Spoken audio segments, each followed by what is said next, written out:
할렐루야. 예, 반갑습니다. 예수님께서 수가라는 우물가에서 사마리아 여인을 만났을 때 마지막으로 하신 말씀이 있습니다. 너희들은 알지 못하는 것을 예배하되 우리는 아는 것을 예배하노라. 이로써 구원이 유대인에게서 남이라 라고 말씀하셨어요. 오늘도 증거되는 말씀을 통해서 여러분들이 하나님의 뜻과 섭리를 아는 것으로 예배드리는 이 장소가 얼마나 귀하고 소중한 것인지 깨닫는 복된 시간 되시길 원합니다.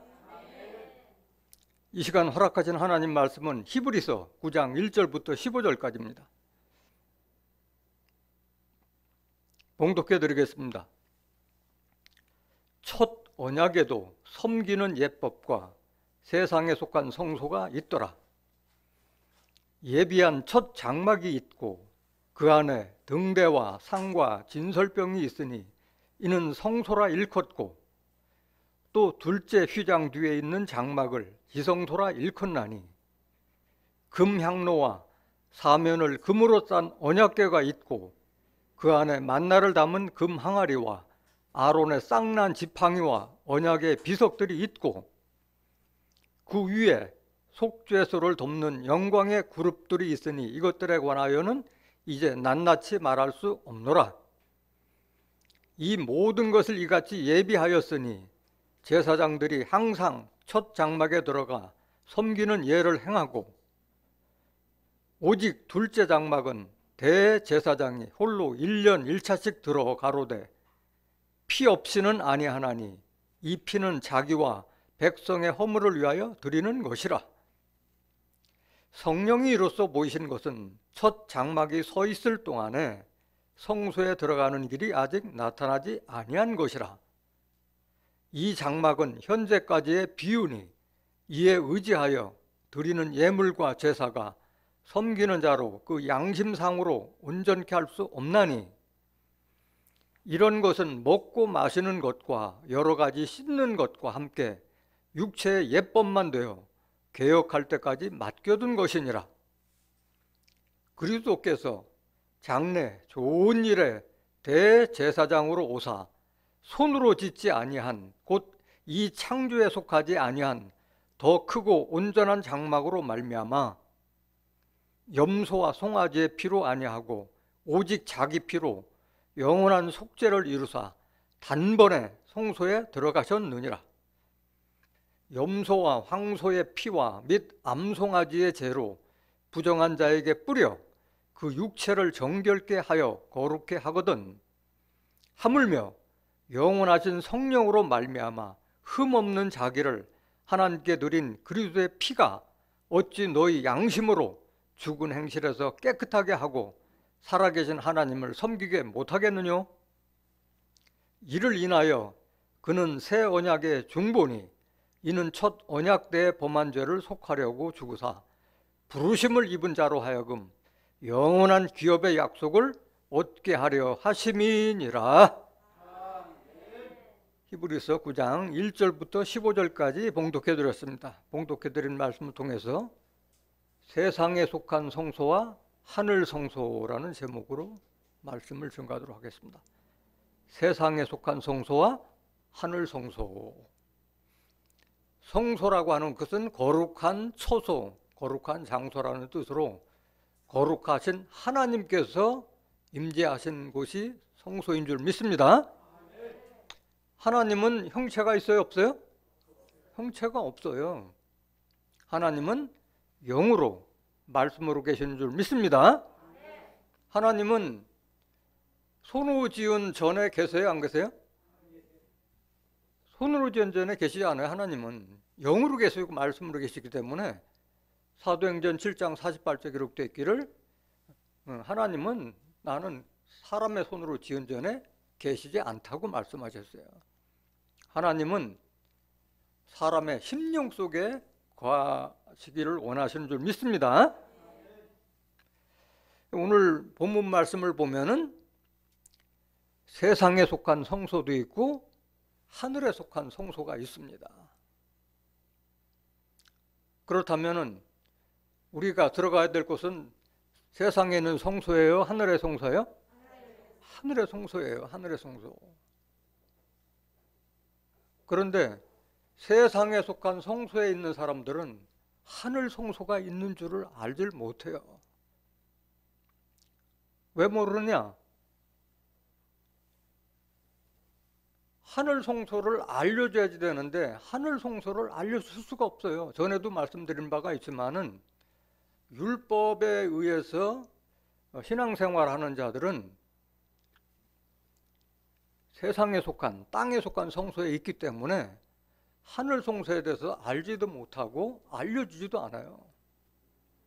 그래서 이 세상에 속한 성소에 있는 자들에게는 히브리서를 들을 수가 없어요. 히브리서는 1장부터 다 연결이 되어 있는 내용이에요. 그래서 자기 정체가 드러나기 때문에 알려줄 수가 없어요. 그래서 교회 다니면서 내가 히브리서를 들어보지 못했다 하면 그건 볼 것도 없어요. 그건 세상에 속한 성소에 머물러 있기 때문에 하늘 성소를 알지 못한다는 거예요. 세상에 속한 성소는 모형이고 그림자예요. 그림자를 쫓으면은 실상을 잡을 수가 없는 거예요. 우리는 실상을 따라야 할 줄은 믿습니다. 실상을 알지 못하고 그림자, 모형 속에서만 허둥대고 있으면은 하늘 성소를 알 수도 없고 들어갈 수도 없는 겁니다. 그래서 이 세상에 속한 땅의 성소에 있는 자들은 직접 얘기를 해줘도 말귀를 알아듣질 못해요. 그거는 예수님과 그 바리새인 중에 니고데모라고 하는 유대인 중에 관원이 있어요. 그 사람하고 대화하는 걸 봤을 때 대화를 말귀를 알아듣질 못해요. 먼저 한번 그 말씀을 보시겠습니다. 그러니까 니고데모라고 하는 자는 바리새인이에요. 바리새인. 율법을 믿는 바리새인 중에서 그 유대인의 관원을 하면은 상당히 높은 직위를 가진 관가에 나가는 그런 높은 직위를 가진 자예요. 그 말씀 한번 보시겠습니다. 요한복음 3장 1절 한번 보실까요? 바리새인 중에 니고데모라는 사람이 있으니 유대인의 관원이라. 그가 밤에 예수께 와서 가로되 랍비여 우리가 당신은 하나님께로서 오신 선생인 줄 아나이다. 하나님이 함께 하시지 아니하시면 당신의 행하시는 이 표적을 아무라도 할 수 없음이니이다. 언뜻 보면은 예수님을 칭송하는 말 같아 보이지만은 여기서 보면은 이 니고데모가 언제 예수님을 찾아왔어요? 밤에 찾아왔어요. 왜 밤에 찾아왔어요? 낮에 찾아오면은 그 바리새파한테 비난받고 추례당할 것이 두려워서 밤에 찾아왔어요. 찾아와서 한다는 말이 당시 예수님의 말씀을 칭송해요? 아니면 표적을 칭찬해요? 표적을 칭찬하고 있는 거예요. 하나님께서 허락하지 않으면은 표적을 아무도 할 수 없다 이렇게 하고 있어요. 그때 예수님께서는 그 니고데모에게 책망을 해요. 자기를 인정해 주는 것이 자기를 찾아온 것도 고마움의 표시를 하지 않고 책망을 하고 있어요. 3절 보세요. 3절. 예수께서 대답하여 가라사대 진실로 진실로 내게 이르노니 사람이 거듭나지 아니하면 하나님 나라를 볼 수 없느니라 이렇게 말씀하세요. 그러니까 니고데모는 지금 하나님 믿는 자야 안 믿는 자야? 믿는 자잖아요. 바리새파인데 율법 믿는 자잖아요. 그런데 하나님 나라를 보고 있어요? 못 보고 있어요? 못 보고 있는 거예요. 하나님 나라가 어딘지도 모르고 믿고 있는 거예요. 하나님을. 거듭나지 아니하면 하나님 나라를 볼 수 없는지를 하니까 이 거듭난다는 말 자체를 이해를 못하고 있어. 그 유대인의 관원이면 높은 벼슬을 아친데도 이걸 못 알아들어요. 4절 보세요. 4절. 니고데모가 가로되 사람이 늙으면 어떻게 날 수 있을까? 어떻게 사람이 늙으면 어떻게 다시 날 수 있느냐 이거야. 두 번째, 모태에 들어갔다가 알 수 있었나이까.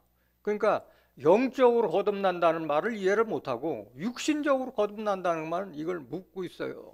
관원이라고 하는 자가 거듭난다는 말 자체를 이해를 못하고 있는 거예요. 5절 보세요. 5절. 예수께서 대답하시되 진실로 진실로 내게 이르노니 사람이 물과 성령으로 나지 아니하면 하나님 나라에 들어갈 수 없느니라. 물과 성령으로 나지 않는다는, 거듭나지 아니하면 하나님 나라에 들어갈 수 없느니라. 그 성령으로 거듭나지 아니하면 하나님 나라를 볼 수도 없고, 거듭나지 않으면 하나님 나라를 들어갈 수 없느니라. 여기에 물과 성령이 물은 신명기 32장에 여호와의 교훈은 내리는 비요 풀 위에 맺히는 이슬과 같다. 물로 비유했잖아. 하나님의 말씀을, 교훈을. 성령은 요한일서 5장 7절에 증거하는 이는 성령이시니 성령은 진리니라. 고린도전서 2장 10절에 성령은 모든 것, 하나님의 깊은 것까지라도 통달하느니라. 사람의 사정도 사람의 영외에는 알지 못함과 같이 하나님의 사정도 하나님의 영외에는 알지 못하느니라. 3절, 고린도서 2장 12절 우리가 세상의 영을 받지 아니하고 오직 하나님께로 온 영을 받았으니 이는 우리로 하여금 하나님께서 우리에게 은혜로 주신 것들을 알게 하려 하심이라. 하나님의 영을 받아야지 하나님께서 우리에게 어떤 은혜와 축복을 주실 것을 아는데, 물과 성령으로 거듭나지 못하면 아무리 알려줘도 못 깨닫는다는 거예요. 영이라고 하는 것은 요한복음 6장 63절에 살리는 것은 영이요 육은 무익하니라. 내가 너에게 이른 이 말이 영이요 생명이라. 하나님 말씀을 들었을 때 하나님의 뜻과 섭리가 이렇게 이루어진다는 것을 알 수 있는 줄 믿습니다. 오늘도 마찬가지에 세상에 속한 성소가 이런 곳이고 하늘 성소가 이런 것이다 하는 하나님의 말씀을 들었을 때 알 수 있는 줄 믿습니다. 요한복음 3장 6절 계속 보세요. 요한복음 3장 6절. 육으로 난 것은 육이요 성령으로 난 것은 영이니. 그러니까 육으로 난 거하고 성령으로 난 거하고 다르다는 거야. 누가 밖에서 예수 안 믿던 사람이 술 담배 먹고 나쁜 짓 하다가 교회 와가지고 그런 거 다 했거나, 그건 육신으로 거듭난 거지 영으로 난 것이 아니에요. 영은 말씀으로 거듭난다는 것을 말하는 줄 믿습니다. 7절보다 7절. 내가 네게 거듭나야 하겠다 하는 말을 귀히 여기지 말라. 이해를 못하고 있는 거예요. 8절. 바람이 임의로 불매 네가 그 소리를 들어도 어디서 오며 어디로 가는지 알지 못하나니 성령으로 난 사람은 다 이러하니라. 그 성령으로 난 거는 한 말씀 한 말씀 들을 때는 눈에 보이지 않아요. 성장하는 것이 안 보여. 그런데 나중에 이게 반복되다 보면은 어느새 장성한 자가 돼 있는 거예요. 말씀을 깨닫다 보면. 그거 말하는 거예요. 9절 보세요. 니고데모가 대답하여 가로되 어찌 이러한 일이 있을 수 있나이까? 알아듣지 못하고 있는 거예요. 예수께서 가라사대 너는 이스라엘의 선생으로서 이러한 일을 알지 못하느냐? 네가 율법사 바리새파하고 하나님 믿는 자인데 왜 이 정도도 모르냐? 지금 책망받고 있는 거예요. 계속. 11절. 진실로 진실로 내게 이르노니 우리는 아는 것을 말하고 본 것을 증거하노라. 그러나 너희가 우리 증거를 받지 아니하는도다. 그 율법사 바리새인들에게 계속 예수님께서 말씀하셔도 그들이 깨닫지 못하니까 말씀을 받지 않았던 거예요. 12절 보세요. 내가 땅의 일을 말하여도 너희가 믿지 아니하거든. 하물며 하늘 일을 말하면 어떻게 믿겠느냐? 이게 핵심이에요. 핵심. 땅의 일도 이해 못하는 자가 어떻게 하늘 일을 이해하느냐 이거예요. 그래서 세상의 성소에 속한 자들에게 하늘 성소에 대해서 알려줘도 하나님께서 허락하지 않으면 돌이키지 않는다는 거예요. 깨닫기를 원합니다.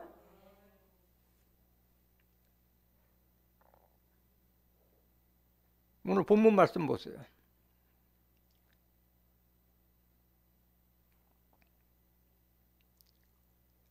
첫 언약에도 섬기는 예법과 세상에 속한 성소가 있더라. 여기 첫 언약이라는 것은 뭘 말하는 거예요? 율법. 율법을 통해서 율법 하나님께서 모세에게 준 율법을 의지해서 그 하나님을 섬기는 예법과 세상에 속한 성소가 있더라. 그 율법을 따라서 율법에 기록된 그 예법을 통해서 하나님께 드리는 제사는 무슨 성소? 세상에 속한 성소라고 말씀하셨어요. 그 세상에 속한 성소는 모형과 그림자예요.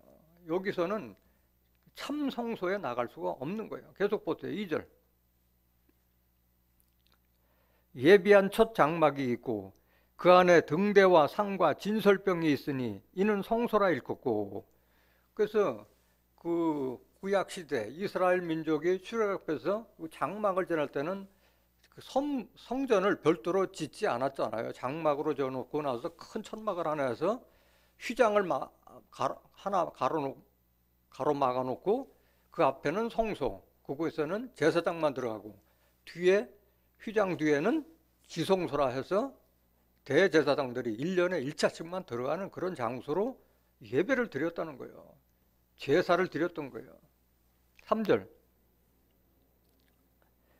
또 둘째 휘장 뒤에 있는 장막을 지성소라 일컫나니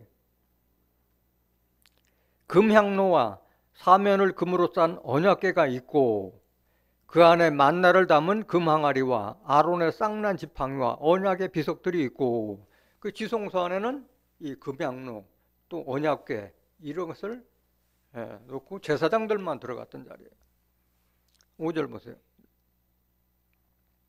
그 위에 속죄소를 덮는 영광의 그룹들이 있으니 이것들에 관하여는 이제 낱낱이 말할 수 없노라. 말할 필요도 없는 거예요. 이미 이건 모형이고 그림자기 때문에 뭐 속죄소나를 덮는 그룹들 얘기하려면 한참 얘기해야 돼요. 오늘 이 시간 관계상 그룹들에서는 설명할 수가 없어요. 6절. 이 모든 것을 이같이 예배하였으니 제사장들이 항상 첫 장막에 들어가 섬기는 예를 행하고 그 제사장들은 항상 성소에만 들어가서 그 섬기는 예를 행하고 오직 둘째 장막 지성소에는 대제사장이 홀로 1년 1차씩 들어가로되 피 없이는 아니하나니 이 피는 자기와 백성의 허물을 위하여 드리는 것이라. 백성들이 죄를 지면은 황소나 염소나 양 같은 거를 잡아서 그 피로 제사를 드렸던 거예요. 항상 사람이 죄를 지면 누가 희생하는 거예요? 짐승들이 희생당하는 거예요. 근데 짐승 피로 다 제사를 드렸다 해서 그게 양심상으로 온전하게 깨끗해지는 것이었으면 다행인데 일시적인 뿐이기 때문에 계속 죄를 짓고 계속 회개의 제사를 계속 해왔던 거예요. 8절. 성령이 이로써 보이신 것은 첫 장막에 서 있을 동안에, 첫 장막이라는 것은 다시 말하면은 율법의 예법에서 드리는 그 제사법이 서 있는 동안에는, 그러니까 율법에 의해서 하나님을 믿는 그런 신앙이 있는 동안에는 성소에 들어가는 길이 아직 나타나지 아니한 것이라. 그 율법에 의해서 제사 드리는 성소와 지성소가 아니라 여기 성소는 무슨 성소를 말하는 거예요? 하늘 성소를 말하는 거예요. 하늘 성소. 진짜 우리가 들어가야 될 참 성소에 들어가는 길이 아직 나타나지 아니한 것이라. 9절 보세요. 9절. 이 장막은 현재까지의 실상의 비유예요? 비유예요. 하늘 성소에 대한, 하늘 장막에 대한 비유라는 거예요. 실상이 아니라는 거예요. 이에 의지하여 드리는 예물과 그 예물은 황소의 피나 또는 그 염소나 양의 피가 그 섬기는 자로 하여금 양심상으로 온전케 할 수 있다 없다? 없다. 없다는 거예요. 그냥 면피하는 거예요. 면피하는 거예요.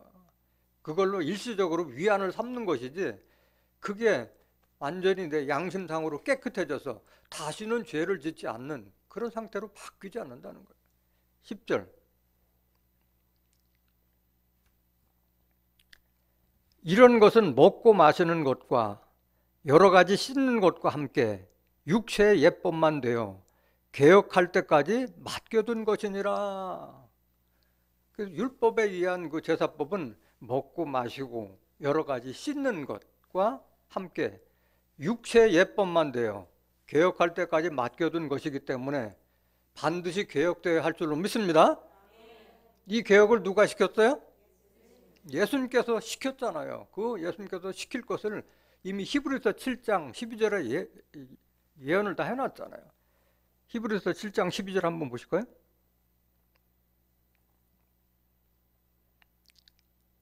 제사 직분이 변혁한즉 율법도 반드시 변혁돼. 변혁이라는 것은 바뀐다는 거예요. 제사 직분이 아론의 반차를 쫓는 레위지파 제사장에서 멜기세덱의 반차를 쫓는 예수님 그 제사장으로 바뀌었기 때문에, 제사장 직분이 바뀌었기 때문에 율법도 반드시 바뀐다는 거예요. 예수님은 멜기세덱의 반차를 쫓아서 제사장이 됐는데 의문에 속한 계명의 율법을 쫓지 않고 뭘 쫓았어요? 성령을, 무궁한 생명의 성령을 쫓아서 제사장이 됐다고 말씀하셨잖아요. 히브리서 7장 16절 한번 보실까요?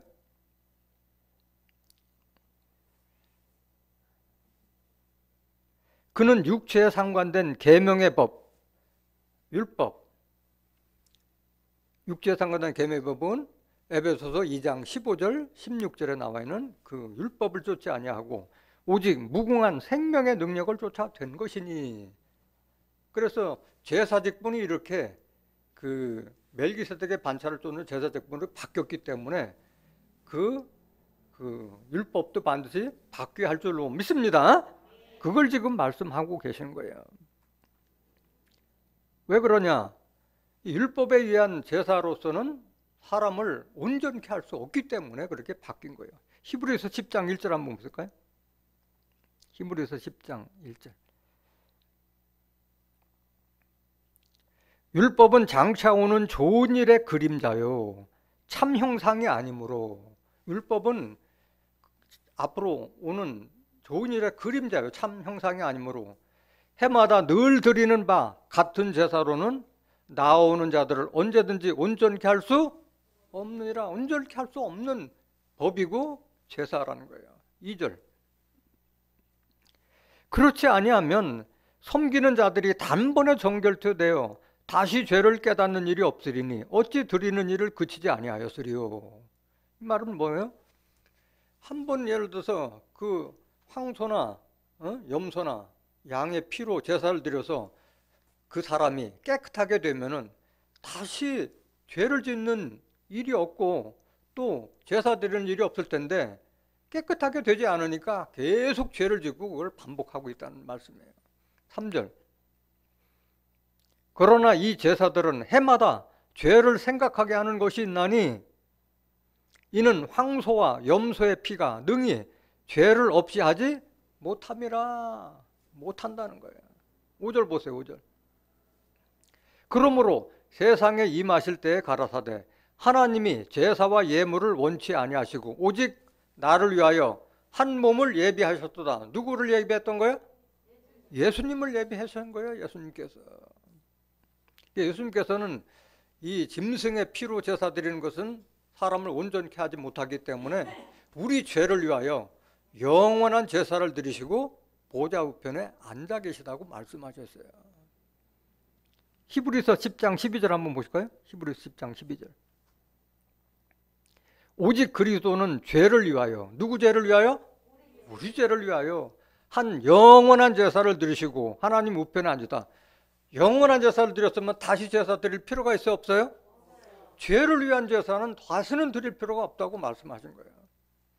13절.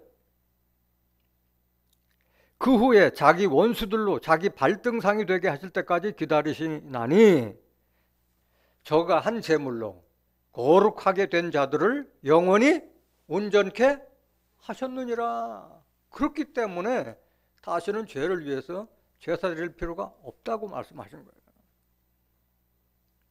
그래서 오늘날에는 지금 그 천막을 쳐놓고 성소지성소라고 하는 그런 교회는 없어요. 다 건물로 번듯하게 줘서 이렇게 하고 있는데 예수님께서 다 패버렸는데도 불구하고 아직도 이 제사법이 일반 교회에서는 많이 남아 있어요.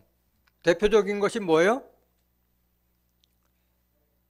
다시는 죄를 위하여 제사 드릴 필요가 없다는데 그 제사를 계속 죄를 위한 제사를 드리고 있잖아요. 아침마다 새벽마다 와서 저희 죄를 용서하시고 이 백성의 죄를 용서하여 주옵소서. 이미 예수님께서 다 죄의 근원이 되는 율법을 다 폐했는데도 불구하고 그 제사를 계속 드리고 있잖아요. 히브리서 7장 27절 한번 보실까요? 히브리서 7장 27절.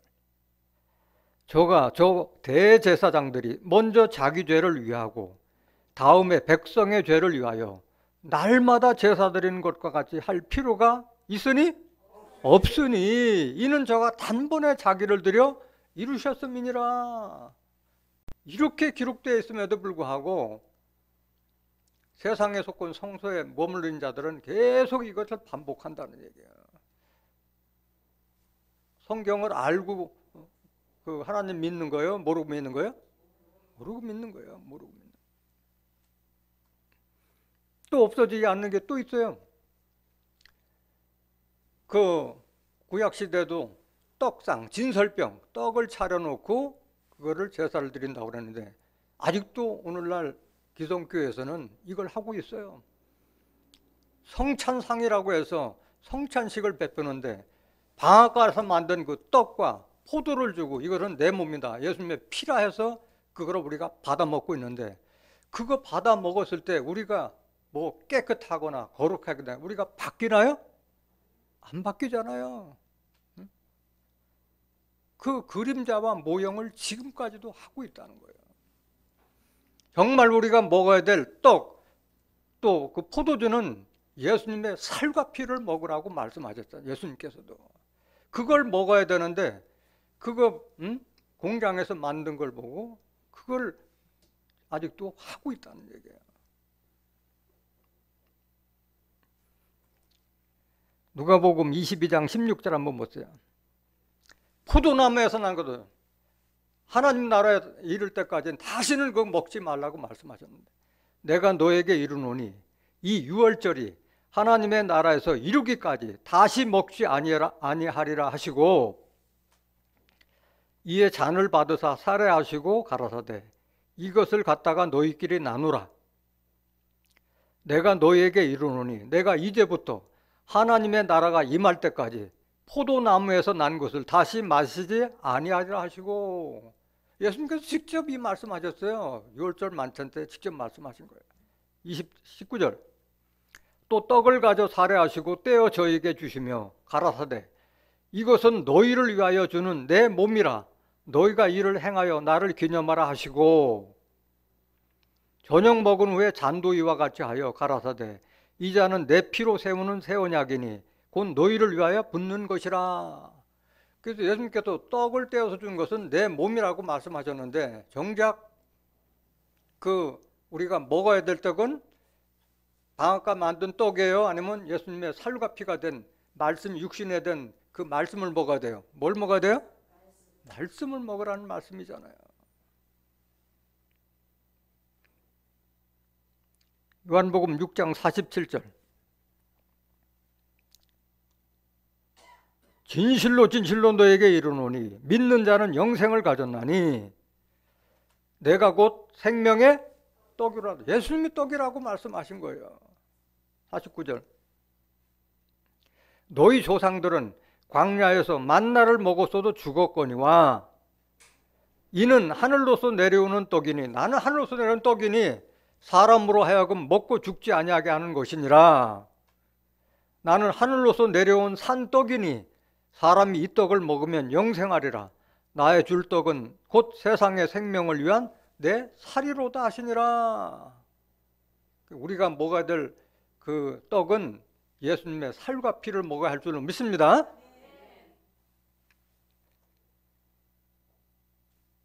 이건 뭘 말하는 거예요?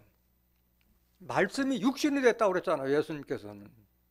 그걸 먹으라는 거예요. 요한복음 1장 14절 한번 보세요. 요한복음 1장 14절.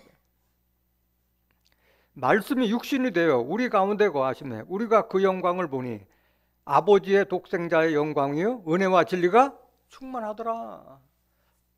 예수님은 말씀이 육신이 되어 있다고 그랬어요. 그래서 우리가 내 살과 피를 먹으라는 것은 진리의 말씀을 받으라는 그런 뜻인 줄로 믿습니다. 그럼 우리가 먹어야 될 떡은 방앗간 만든 그 떡이 아니라 예수님께서 하나님께 받은 그 말씀을 우리가 받아 먹어야 할 줄로 믿습니다. 그게 영생의 길로 가는 길인 거예요. 또 우리가 받아 먹어야 될 포도주는 그 포도나무에서 반 그런 포도주가 아니라 오랫동안 저장하였던 우리의 그 면박과 휘장을 제어주는 사망까지도 멸하는 그 포도주를 마시라고 이사야 선지자가 이미 예언해 놓은 거예요. 우리가 받아 먹어야 될 포도주가 뭔지 한번 보시면 이사야서 25장 6절. 만군의 여호와께서 이 산에서 만민을 위하여 기름진 것과 오래 저장하였던 포도주로 연회를 베푸시리니 곧 골수가 가득한 기름진 것과 오래 저장하였던 맑은 포도주를 하실 것이며 비유예요? 실상이에요? 비유의 말씀이잖아요. 다 말씀을 상징하고 있잖아요. 하나님의 말씀을. 7절. 또 이 산에서 모든 민족의 그 가리워진 면박과 열방의 그 덮인 휘장을 제하시며, 아니 포도주를 먹으면, 육신의 포도주라면 그걸 먹었다고 해서 우리의 면박, 율법 그것이 벗겨지고 휘장이 벗겨지는 게 아니잖아요.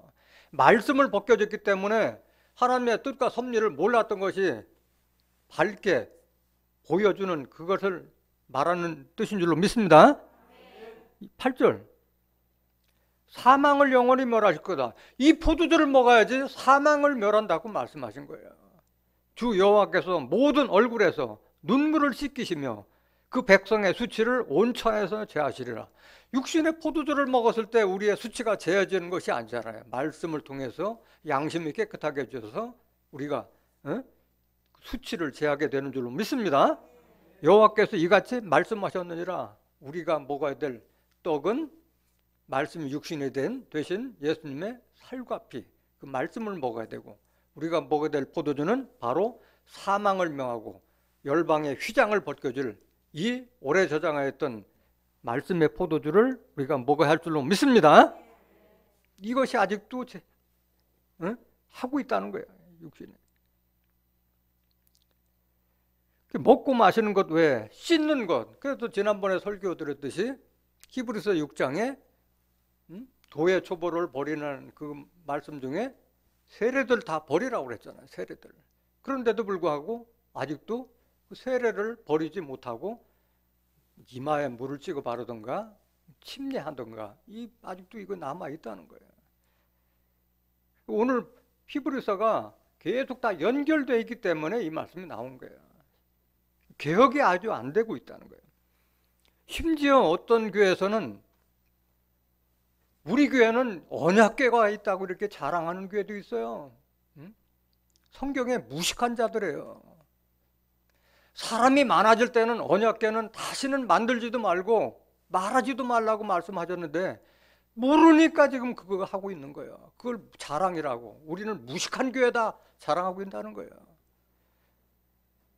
에레미야 3장 16절 한번 보세요. 에레미야 3장 16절. 나 여호와가 말하노라. 너희가 이 땅에서 번성하여 많아질 때에는 사람이 여호와의 언약궤를 다시는 말하지 아니할 것이요, 생각지 아니할 것이요, 기억지 아니할 것이요, 찾지 아니할 것이요, 만들지 아니할 것이며, 이걸 모르니까 그걸 하고 있다는 거예요. 왜 만들지 말고 말하지 말라고 한 거예요? 사람마다가 다 하나님의 언약궤가 되기 때문에 만들지 말라고 한 거예요.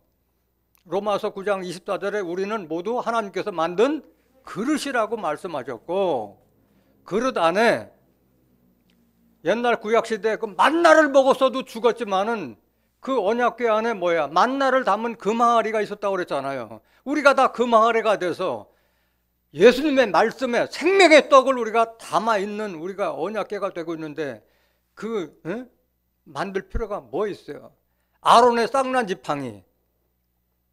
우리는 이미 하나님의 말씀의 지팡이를 갖고 있잖아요. 또 유다 지파에게 치리자의 지팡이가 그 발사에서 떠나지 않는다고 말씀하셨다. 그 지팡이를 우리가 가지고 있는데 무슨 아론의 쌍난 지팡이를 모셔놓은 그거를 섬기느냐는 얘기야. 시편 23장 4절 한번 보실까요? 내가 사망의 음침한 골짜기로 다닐지라도 해를 두려워하지 않을 것은 주께서 나와 함께 하심이라. 주의 지팡이와 막대기가 나를 안위하시나이다. 하나님의 말씀의 지팡이, 인도자가 내하고 같이 있는데 두려울 게 없다는 거잖아요. 또 뭐야? 그 언약궤 안에는 돌비, 그 십계명을 갖다 넣었는데 십계명 이미 다 패버렸고 하나님의 법, 새 언약을 받아서 그 새 언약이 우리의 마음과 생각과 신비 속에 하나님 말씀이 담겨져 있는데 그 비석들을 가지고 있는 그 돌판에는 그 언약궤를 왜 만들고 자랑하고 있느냐는 얘기야. 고린도후서 3장 3절 한번 보세요. 너희는 우리로 말미암아 나타나는 그리스도의 편지니 이는 먹으로 쓴 것이 아니요 오직 살아계신 하나님의 영으로 한 것이며 또 돌비에 쓴 것이 아니요 오직 육에 신비한 것이라. 육신의 신비에 예수님과 같이 생명이 떡이 되고 말씀에 육신이 되도록 우리가 바뀌어가고 있는데 왜 언약궤를 만들어 놓고 그걸 섬기느냐 이거예요. 깨닫기를 원합니다.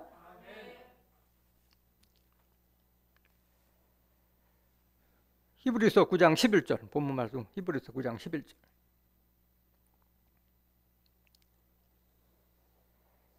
그래서 이런 율법 제사로는 온전하게 될 수가 없기 때문에 그리스도께서 장래 좋은 일에 대제사장으로 오사 손으로 짓지 아니한 곧 이 창조에 속하지 아니한 더 크고 온전한 장막으로 말미암아. 여기 보면은 예수님께서 장래 좋은 일에 대제사장으로 오셨다고 말씀하셨고 손으로 짓지 아니한 이 창조에 속하지 아니한 더 크고 온전한 장막이 있다는 뜻인 줄 믿습니다. 이 장막이 뭐냐 이거야. 이 장막이 이런 손으로 지은 성전, 성막, 장막 이것이 아니라 더 좋은 일에 대제사장으로 오사 온전한 장막. 이게 뭐야? 이게 바로 하늘 장막이고 하늘 성소를 뜻하는 줄 믿습니다. 히브리서 8장 1절 한번 보세요. 이제 하는 말의 중요한 것은 이러한 대제사장이 우리에게 있는 것이라. 그가 하늘에서 위엄의 보좌 우편에 앉으셨으니 성소와 참 장막에 부르는 자라. 이게 지금 성소와 참 장막, 이게 하늘 성소를 뜻하고 있는 거예요. 참 장막에 부르는 자라. 이 장막은 주께서 베푸신 것이요 사람이 한 것이 아니라. 이 장막은 누가 베풀어 놓은 거예요? 하나님께서 베푸셔 놓은 거예요. 하나님께서 베푸신 거예요. 사람이 한 것이 아니에요. 3절. 대제사장마다 예물과 제사 드림을 위하여 세운 자니 이러므로 저도 무슨 드릴 것이 있어야 할지니라. 예수께서 만일 땅에 계셨다면 제사장이 되지 아니하셨을 것이니 이는 율법을 쫓아 예물을 드리는 제사장이 있습니다. 땅의 제사장들이 다 있는데 예수님께서 특별하게 제사장 될 필요가 없는 거죠. 예수님은 무슨 제사장이에요? 하늘 성소로 인도하는 대제사장이 되신 거예요.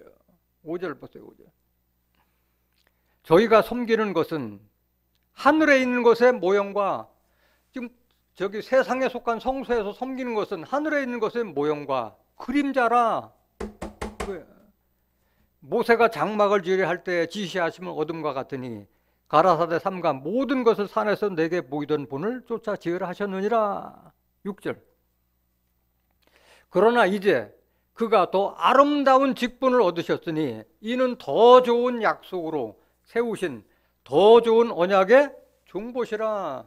더 좋은 언약 뭘 상징하고 있는 거예요? 새 언약을 상징하는 거예요. 새 언약을 깨달아 지키면은 하늘의 장막, 하늘의 성소에 들어갈 것을 내가 보증 쓴다 이거 말씀하시는 거예요. 깨닫기를 원합니다.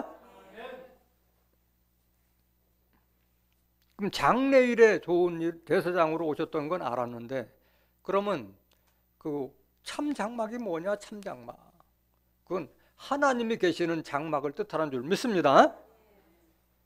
계시록 21장 2절 한번 보세요. 계시록 21장 2절. 1절부터 보실까요? 1절. 이 창조에 속하지 않는 장막이 있다고 말씀하셨어요. 또 내가 새 하늘과 새 땅을 보니 처음 하늘과 처음 땅이 없어졌고 바다도 다시 있지 않더라. 그러니까 세상이 바뀌는 거예요. 새롭게 창조되는 거예요. 또 내가 보매 거룩한 성 새 예루살렘이 하나님께로부터 하늘에서 내려오니 그 예비한 것이 신부가 남편을 위하여 단장한 것 같더라. 내가 들으니 보좌에서 큰 음성이 나서 가로되 보라 하나님의 장막이 무슨 장막이? 하나님의 장막이 사람들과 함께 있으면 이게 참 장막이고 이게 장래 좋은 일의 실상인 줄 믿습니다. 하나님의 장막이 사람들과 함께 있으면 하나님이 저희와 함께 거하시리니 저희는 하나님의 백성이 되고 하나님은 친히 저희와 함께 계셔서 모든 눈물을 그 눈에서 씻기심에 다시 사망이 없고 뭐가 없어요? 사망이 없고 애통하는 것이나 곡하는 것이나 아픈 것이 다 있지 아니하리니 처음 것들이 다 지나갔으면 이르라. 이게 천국 아닌가요? 다시 사망이 없고 애통하는 거나 곡하는 아픈 것이 없는 이런 세상이 올 것을 약속하신 거예요.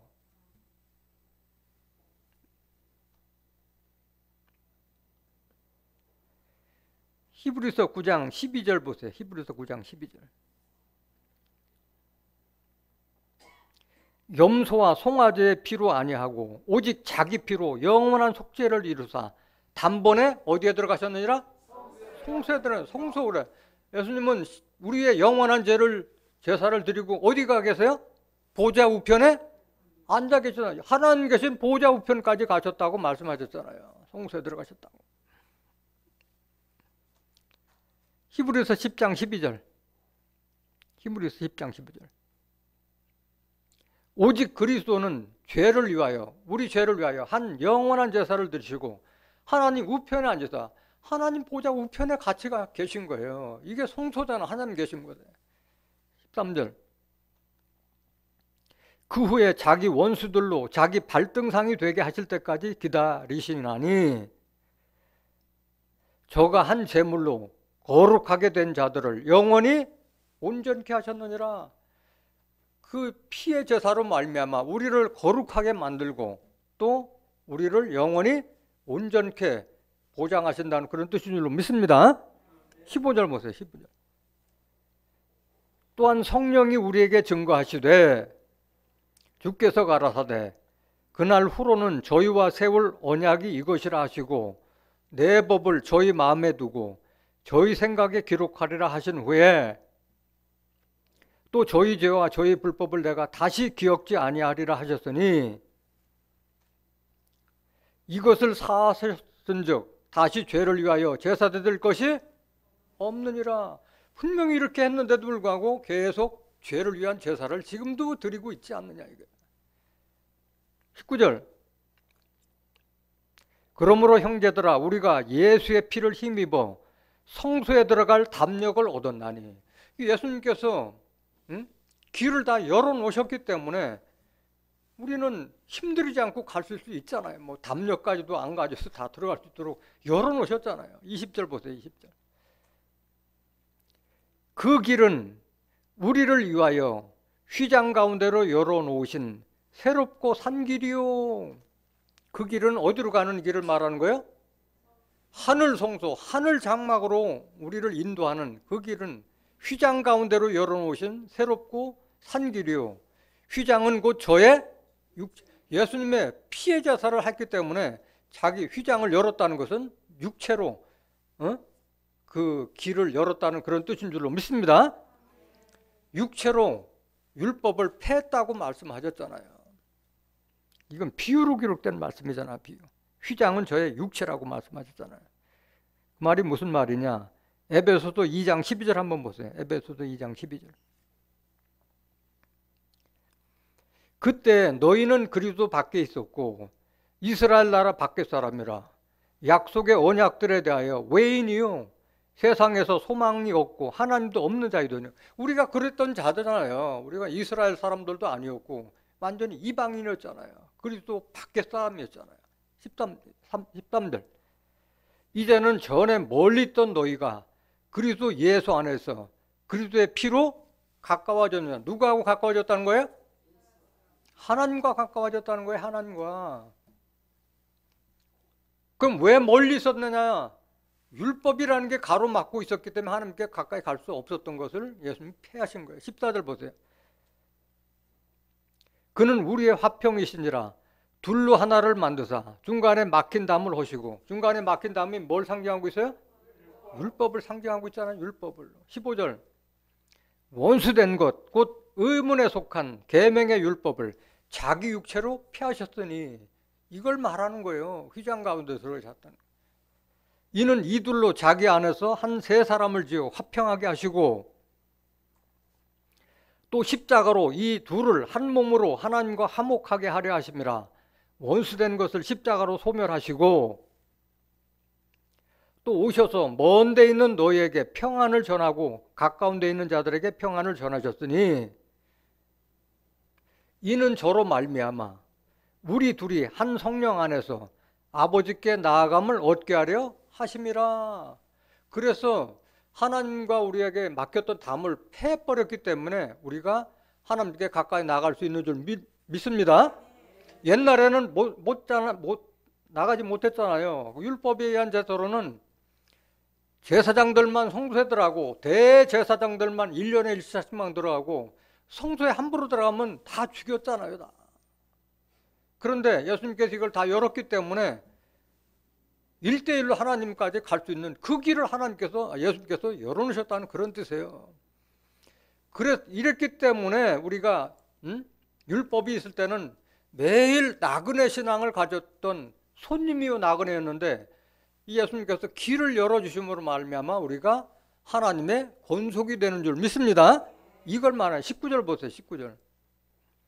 그러므로 이제부터 예수님께서 이렇게 율법을 폐기 때문에 이제부터 너희가 외인도 아니요, 하나님과 그리스도에서 멀리 떨어져 있는 외인도 아니요, 손님도 아니요, 나그네도 아니요, 오직 성도들과 동일한 시민이요, 하나님의 권속이라 하나님의 식구가 됐다는 뜻인 줄로 믿습니다.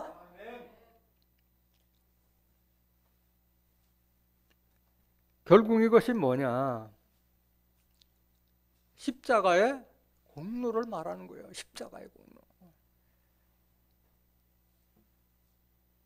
히브리서 9장 13절 한번 보세요. 히브리서 9장 13절. 염소와 황소의 피와 및 암송아지의 죄로 부정한 자에게 뿌려 그 육체를 정결케 하여 거룩게 하거든, 하물며 영원하신 성령으로 말미암아 흠없는 자기를 하나님께 드린 그리스도의 피가 어찌 너희 양심으로 죽은 행실에서 깨끗하게 하고 살아계신 하나님을 섬기게 못하겠느냐? 했다는 거예요? 안 했다는 거예요? 하나님을 섬기게, 우리가 죽은 행실을 깨끗하게 하고 하나님을 온전하게 섬기게 길을 열어놨다는 그런 뜻인 줄 믿습니다.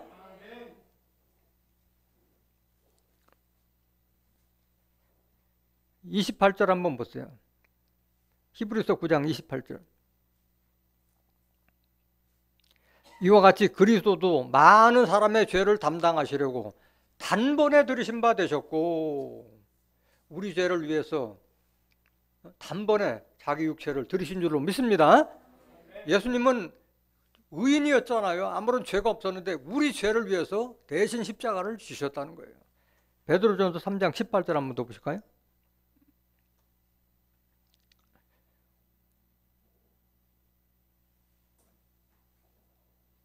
그리스도께서도 한 번 죄를 위하여 죽으사 의인으로서 불의한 자를 대신하셨으니 이는 우리를 하나님 앞으로 인도하려 하심이라.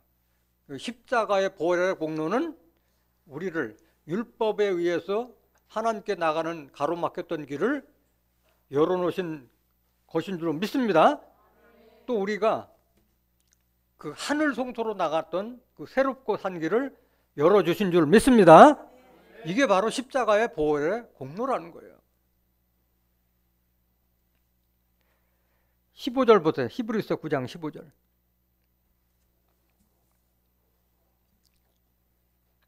이를 인하여 그는 새 언약의 중보니. 이를 인하였다는 건 뭐야? 우리가 죽은 행실에서 깨끗하여지고 하나님을 온전히 섬길 수 있도록 또 하늘 성소로 나갈 수 있는 그 길을 열어줌으로 인해서 그는 새 언약의 중보라고 말씀하신 거예요. 이는 첫 언약 때 범한 죄를 속하려고 주구사 부르심을 입은 자로 하여금 영원한 기업의 약속을 얻게 하려 하심이니라. 그래서 예수님은 새 언약의 중보라고 말씀하셨어요. 그 새 언약은 지난번에도 한번 증거한 바가 있지만 먼저 한번 보시겠습니다. 새 언약. 히브리서 8장 7절 한번 보세요. 히브리서 8장 7절. 그래서 세상에 속한 성소에 있는 자들은 새 언약을 알아요, 몰라요? 모르고 있어요. 새 언약 자체를 모르고 있다고. 저 첫 언약이 무음하였다면 둘째 것을 요구할 일이 없었으려니와 저 첫 언약, 율법이 흠이 없었더라면 둘째 것, 새 언약을 요구할 일이 없었으려니와 8절. 저희를 허물하여 일렀으되 주께서 가라사대 볼지어다 날이 이르리니 내가 이스라엘 집과 유다 집으로 새 언약을 세우리라. 또 주께서 가라사대 내가 저희 열조들의 손을 잡고 애굽 땅에서 인도하여 내던 날에 저희와 세운 언약과 같지 아니하도다. 저희는 내 언약 안에 머물러 있지 아니하므로 내가 저희를 돌아보지 아니하였노라. 또 주께서 가라사대 그날 후에 내가 이스라엘 집으로 세울 언약이 이것이니 내 법을 저희 생각에 두고 저희 마음에 이것을 기록하리라. 나는 저희에게 하나님이 되고 저희는 내게 백성이 되리라. 하나님의 법이 돌판이나 성경책에 있지 않고 어디에 있어요? 마음과 생각에 하나님의 법과 이미 새겨져 있다는 거예요. 우리 마음과 생각에. 이런 자가 하나님의 백성이 되는 줄 믿습니다. 11절.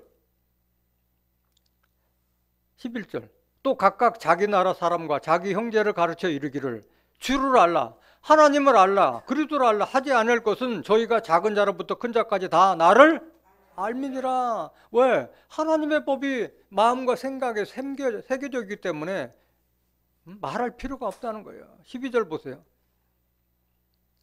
내가 저희 불의를 긍휼히 여기고 저희 죄를 다시 기억하지 아니하리라 하셨느니라. 우리 죄에 대해서는 기억도 하지 않는다고 말씀하셨어요. 13절. 새 언약이라 말씀하셨습니다. 첫 것은 낡아지게 하신 것이니 낡아지고 쇠하는 것은 없어져 가는 것이라. 첫 것은 뭐예요? 율법은 없어져 가는 것이라고 말씀하셨어요. 그래서 예수님은 새 언약의 중보가 되신 겁니다. 중보가 되신 거예요.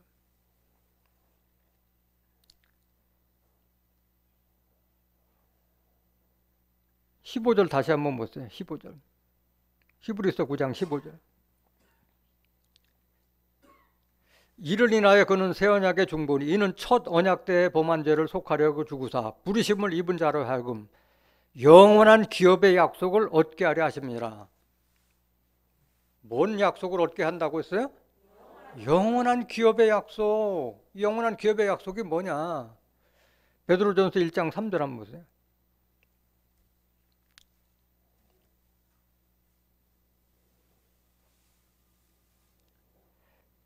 베드로전서 1장 3절. 찬송하리로다 우리 주 예수 그리스도의 아버지 하나님이 그 많으신 긍휼대로 예수 그리스도의 죽은 자 가운데서 부활하심으로 말미암아 우리를 거듭나게 하사 산 소망이 있게 하시며 썩지 않고 더럽지 않고 쇠하지 아니하는 기업을 잊게 하시나니 곧 너희를 위하여 어디에 간직하신 것이라? 하늘에 간직한 것이라. 이 하늘에 간직한 것이 뭐예요? 앞에서 말씀드렸지만 계시록 21장 2절에 보면 하늘로부터 하나님으로부터 새 예루살렘 성이 내려온다고 말씀하셨잖아요. 하늘에 간직하신 거잖아요. 하늘에 간직하신. 새 하늘과 새 땅을 상징하고 있는 줄 믿습니다. 그렇다면 정말 우리가 들어가야 될 하늘 성소는 과연 어떤 곳이냐? 하늘 성소는 과연 거기서 무슨 일이 일어나는 하늘 성소? 에스겔서 47장 12절 한번 볼까요? 에스겔서 47장 12절.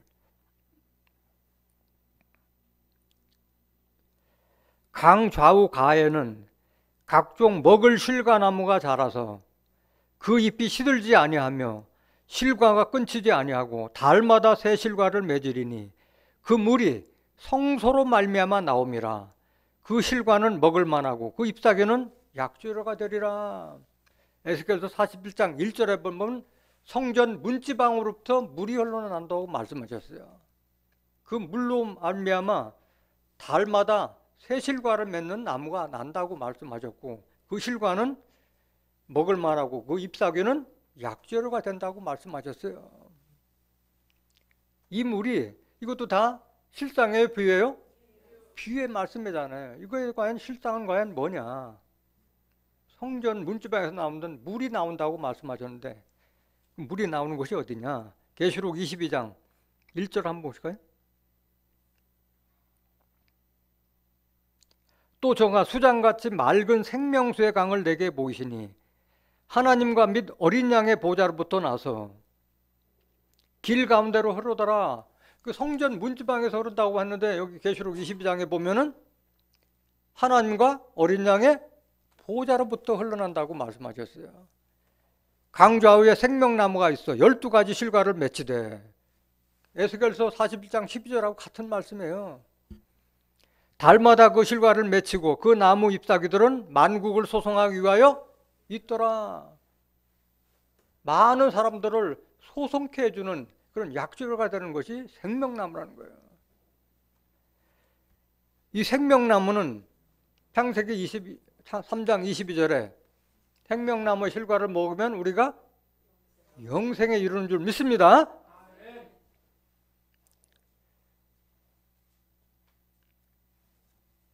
그렇다면 성소에는 이렇게 만국을 소송케 위한 이런 생명나무가 있는 곳이라고 했는데, 그러면 과연 성소가 되는 곳은 어디냐? 하나님은 형체가 없고 말씀으로 육신으로 계시는데 장차 성소가 되는 곳은 과연 어디냐? 하나님이 임재하시는 그런 곳이 어디냐? 알아야 돼요? 몰라야 돼요? 알아야 되죠. 반드시 알아야 되잖아요. 이사야서 66장 1절 한번 보세요. 성소가 정확하게 어딘가? 이사야서 66장 1절. 여호와께서 이같이 말씀하시되 하늘은 나의 보좌요. 하늘은 하나님의 보좌인 줄 믿습니다. 땅은 나의 발등상이니 너희가 나를 위하여 무슨 집을 지을고 나의 안식할 처소가 어디랴? 하나님 계실 곳이 어디냐 이거예요. 하늘은 나의 보좌요. 그 하나님 어디 계시냐 물으면 다들 어디라고 그래요? 하늘이라고 그래요. 공중의 하늘을 다 하늘로 알고 있어요. 성경을 알지 못하니까 그렇게 하는 거예요. 그러면 하나님의 보좌가 되신 곳이 과연 어디냐? 하늘이 어디냐? 에레미야 3장 17절. 에레미야 3장 17절. 그때 예루살렘이 여호와의 보좌라 일컬음이 되며, 하나님의 보좌는 하늘이라고 말씀하셨는데 어디가 지금 여호와의 보좌가 된다고 그래요? 예루살렘이 여호와의 보좌가 되며 열방이 그 위로 모이리니. 열방이 왜 모여?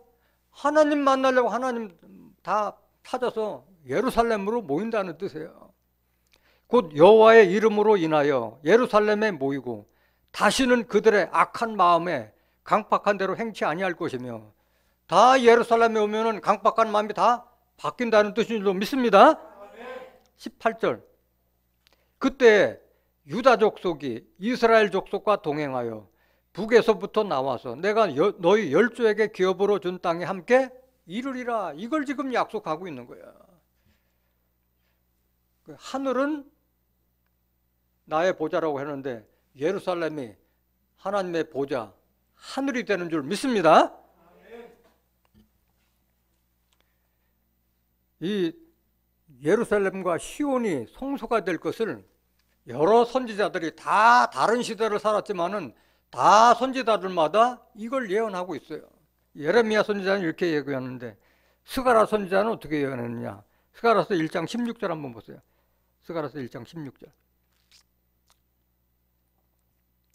그러므로 여호와가 이처럼 말하노라. 내가 긍휼히 여김으로 예루살렘에 돌아왔은즉 내 집이 그 가운데 건축되리니. 하나님 집이 어디에 건축돼요?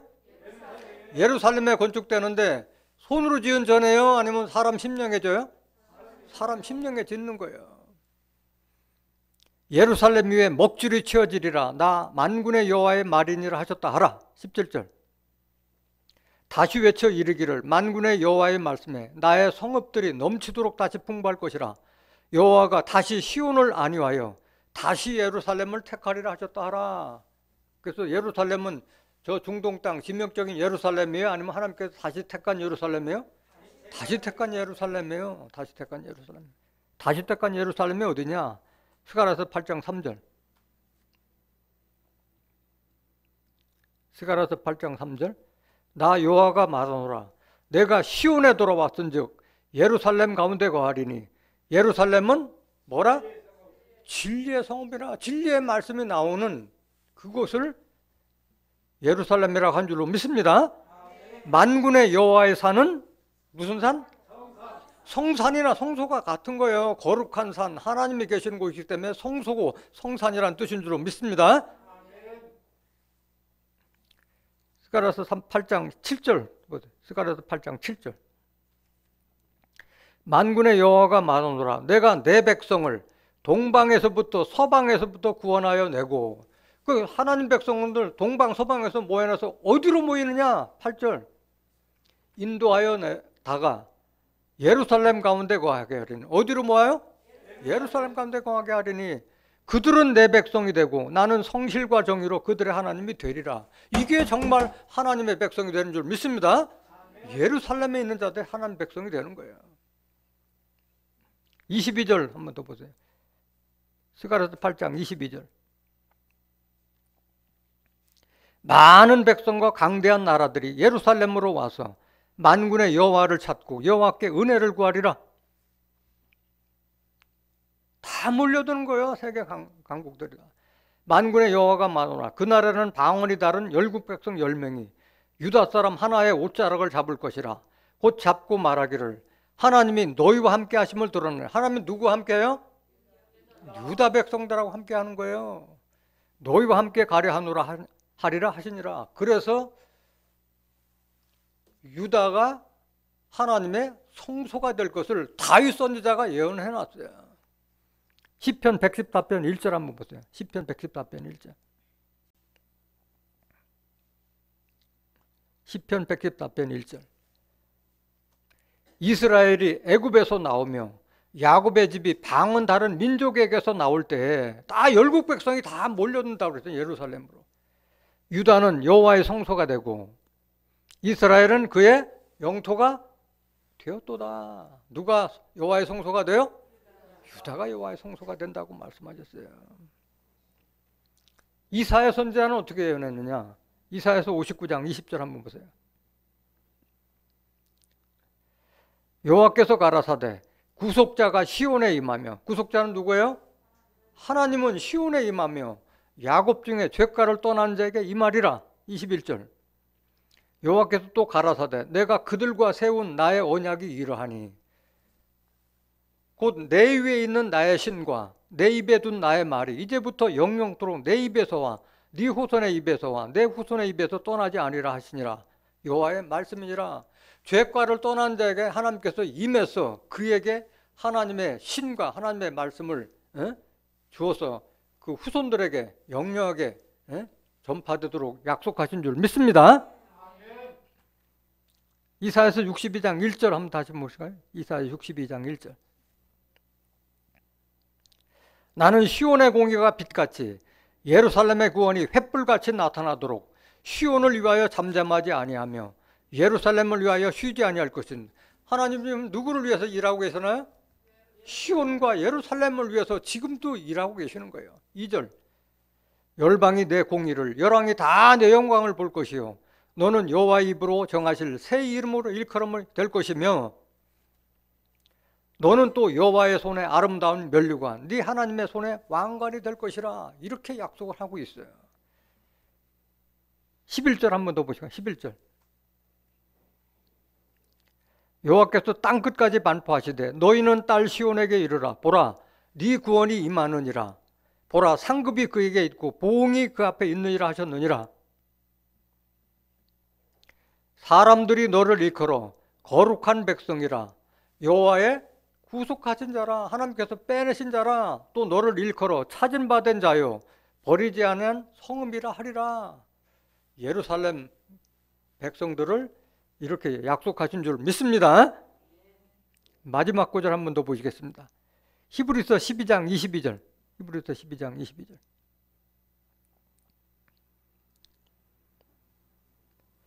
그러나 너희가 이르는 곳은 시온산과 살아계신 하나님의 도성인 하늘의 예루살렘과 천만 천사와 하늘에 기록한 장자들의 총회와 교회와 만민의 심판자이신 하나님과 및 온전케 된 의인의 영들과 새 언약의 중보이신 예수와 및 아벨의 피보다 더 낫게 말하는 뿐이라.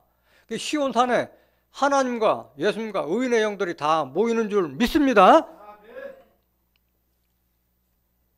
오늘 세상에 속한 성소와 하늘 성소를 깨달은 여러분들은 장차 성소가 된 시온과 예루살렘에서 끝까지 생존하여 남은 자 중에 생명책에 농명되어서 하늘의 장막, 하늘의 성소에서 제사장으로서 영원히 왕노릇하는 존귀한 하나님의 백성들이 되시기를 예수님의 이름으로 간절히 축원합니다.